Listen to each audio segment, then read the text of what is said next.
Welcome to Sana's kitchen. இன்னைக்கு நம்ம வீடியோவில் ஒரு ஸ்பைசியான ஸ்டார்டர் ரெசிபி தான் பார்க்க போகிறோம். Korean style hot fried cauliflower எப்படி பண்ணலான்னு பார்க்கலாம் வாங்க. இந்த ஸ்பைசியான ஸ்டார்டர் ரெசிபிக்காக நம்ம ஒரு ஹாட் சாஸ் ரெடி பண்ணணும். இது கொரியன் ஸ்டைலில் கோஜ்வங் சாஸோட ஒரு ஆல்டர்னேட் வெர்ஷன் தான். எப்படி பண்ணலான்னு பார்க்கலாம் வாங்க. இந்த ஹாட் சாஸ் பண்ணுறதுக்காக ஒரு ட்ரை பேன் வச்சுட்டு அதில் 4லேருந்து 5 ஸ்பூன் அளவுக்கு நான் ஆயில் ஆட் பண்ணிக்கிறேன். ஆயில் கொஞ்சம் சூடானதுக்கப்புறம் 1.5 ஸ்பூன் அளவுக்கு சில்லி பவுடர் ஆட் பண்ணிக்கிறேன். இது அந்த சாஸ்க்கு நல்ல ஒரு பிரைட் கலர் கொடுக்கும்.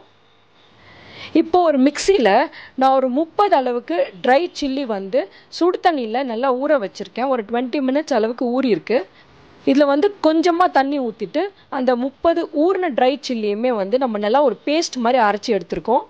நிறைய தண்ணி ஊற்ற வேண்டாம், இது நல்ல ஒரு பேஸ்ட் மாதிரி இருக்கணும். இப்போ இந்த அரைச்ச பேஸ்ட்டை இந்த சூடான ஆயிலில் ஆட் பண்ணிக்கலாம். இந்த ட்ரை சில்லி பேஸ்ட்டை இந்த சூடான ஆயிலோடு நல்லா மிக்ஸ் பண்ணி விட்டுருங்க. ஒரு 3லேருந்து 4 நிமிஷம் இது நல்லா கொதி வரட்டும்.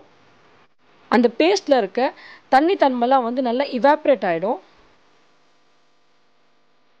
இந்த மாதிரி தண்ணி கொஞ்சம் இவாப்ரேட் ஆனதுக்கப்புறம் 1 ஸ்பூன் அளவுக்கு டார்க் சோயா சாஸ் ஆட் பண்ணிக்கிறேன். 1 ஸ்பூன் அளவுக்கு வினிகர் ஆட் பண்ணிக்கிறேன். 1 ஸ்பூன் அளவுக்கு கெச்சப் ஆட் பண்ணிக்கிறேன்.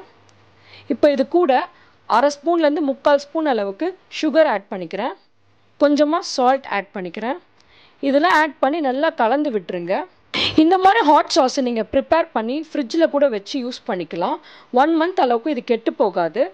என்ன ஸ்டார்டர் ரெசிபி இல்லை சைட் டிஷ் ரெசிபிக்கெலாம் உங்களுக்கு இன்னும் கொஞ்சம் ஸ்பைஸியாக வேணும்னா இந்த சாஸை 1 ஸ்பூன் அளவுக்கு உங்களோட டிஷ்ஷஸில் நீங்கள் ஆட் பண்ணிக்கலாம். இந்த சாஸ்லாம் ஆட் பண்ணதுக்கப்புறம் ஒரு 3லேருந்து 4 நிமிஷம் இது நல்லா சுண்டி வரட்டும். தண்ணியெலாம் எதுவுமே ஆட் பண்ண வேண்டாம். 3 to 4 மினிட்ஸ்க்கு அப்புறம் பார்த்தீங்கன்னா ஆயிலெலாம் நல்லா பிரிஞ்சு ஒரு தொக்கு மாதிரி வந்திருக்கு பாருங்கள். இந்த ஸ்டேஜில் நம்மளோட ஹாட் சாஸ் ரெடி ஆகிடுச்சு. இது கொரியன் ஸ்டைல் கோஜ்வங் சாஸோட ஒரு ஆல்டர்னேட் வெர்ஷன் தான். இப்போது ஃப்ரைட் காலிஃப்ளவருக்காக ஒரு ஃபுல் காலிஃப்ளவரை சின்ன சின்ன ஃப்ளாரெட்ஸாக இந்த மாதிரி கட் பண்ணி வச்சுருக்கேன். இது நல்லா கொதிக்கிற தண்ணியில் பார்பாயில் பண்ணியிருக்கேன்.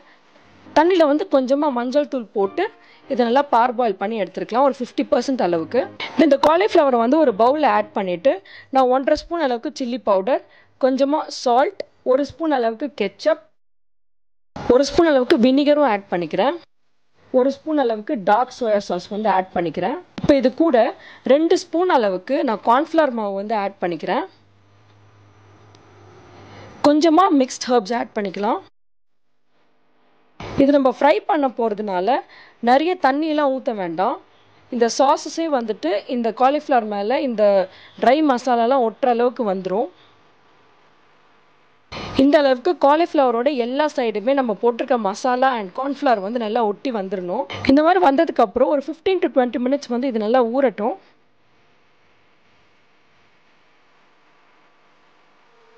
இப்போ ஒரு கடாயில் எண்ணெய் வச்சு அதை நல்லா சூடு பண்ணிக்கலாம். ரொம்ப ஹை ஃப்ளேம் வேணாம், ஒரு மீடியம் ஃப்ளேமில் எண்ணெய் நல்லா சூடானதுக்கப்புறம் நம்ம ஊற வச்சுருக்க காலிஃப்ளவர்லாம் ஃப்ரை பண்ணி எடுத்துக்கலாம். இந்த காலிஃப்ளவர்லாம் ஆல்ரெடி 50% நான் பார்பாயில் பண்ணி வச்சுருக்கேன். ஸோ ஒரு 2 to 3 மினிட்ஸ் இது நீங்கள் ஃப்ரை பண்ணி எடுத்தாலே போதும். மீடியம் ஃப்ளேமில் ஸ்லோவாக இதை ஃப்ரை பண்ணி எடுக்கிறப்ப ரொம்ப நேரத்துக்கு இது நல்லா கிறிஸ்பியாக இருக்கும். நான் இந்த காலிஃப்ளவரில் ஒரு தடவை தான் ஃப்ரை பண்ணி எடுத்திருக்கேன். உங்களுக்கு ரொம்ப நேரம் இன்னும் கிறிஸ்பியாக இருக்கணும் அப்படின்னா நீங்கள் 2 தடவை கூட இதை ஃப்ரை பண்ணி எடுத்துக்கலாம்.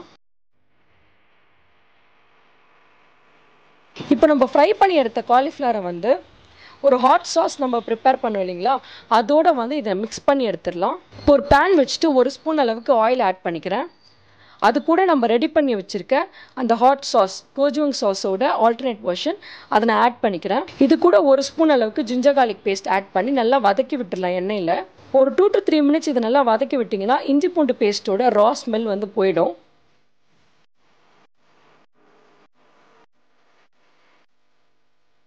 இப்போ இந்த சாஸ் அடிப்பிடிக்காமல் இருக்கிறதுக்காக ஒரு 2லேருந்து 3 ஸ்பூன் அளவுக்கு நான் தண்ணி ஆட் பண்ணிக்கிறேன்.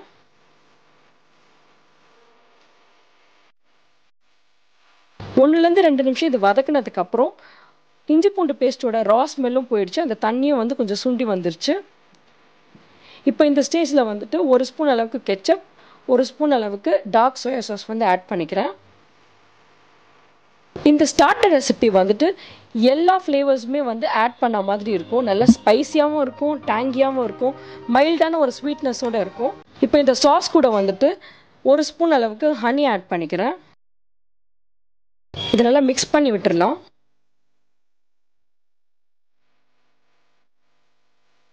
இப்போ இந்த சாஸ்க்கு தேவையான அளவுக்கு கொஞ்சமாக சால்ட் ஆட் பண்ணிக்கிறேன். 1 ஸ்பூன் அளவுக்கு பெப்பர் பவுடர் ஆட் பண்ணிக்கிறேன். இதை மிக்ஸ் பண்ணிவிட்டு இப்போ இந்த சாஸை வந்து நம்ம டைல்யூட் பண்ணணும். பட் ரொம்ப தண்ணியாகிடக்கூடாது. அதுக்காக 1 ஸ்பூன் அளவுக்கு கார்ன்ஃப்ளவர் மாவு 1/2 கப் அளவுக்கு தண்ணியில் வந்து நல்லா மிக்ஸ் பண்ணிக்கிறேன், லம்ப்ஸ் இல்லாமல். அதை வந்து இதோட ஆட் பண்ணிக்கலாம். இப்போ கார்ன்ஃப்ளவரோட அந்த தண்ணி ஊற்றுனதுக்கப்புறம் இந்த சாஸோட சேர்த்து நல்லா மிக்ஸ் பண்ணி விட்டுருங்க. ஒரு சாஸ் கன்சிஸ்டன்சி வரதுக்காக இன்னும் கொஞ்சமாக நான் தண்ணி ஆட் பண்ணிவிட்டு ஒரு 2லேருந்து 3 நிமிஷம் இந்த சாஸ் வந்து கொஞ்சம் கொதி வரட்டும். அப்போ தான் கரெக்டான கன்சிஸ்டன்சியில் வரும்.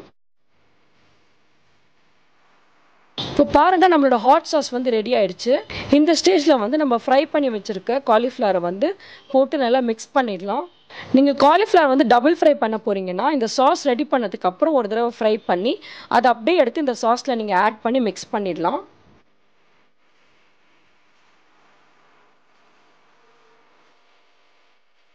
அவ்வளோதான், நம்மளோட Korean style hot fried cauliflower வந்து ரெடி ஆயிடுச்சு.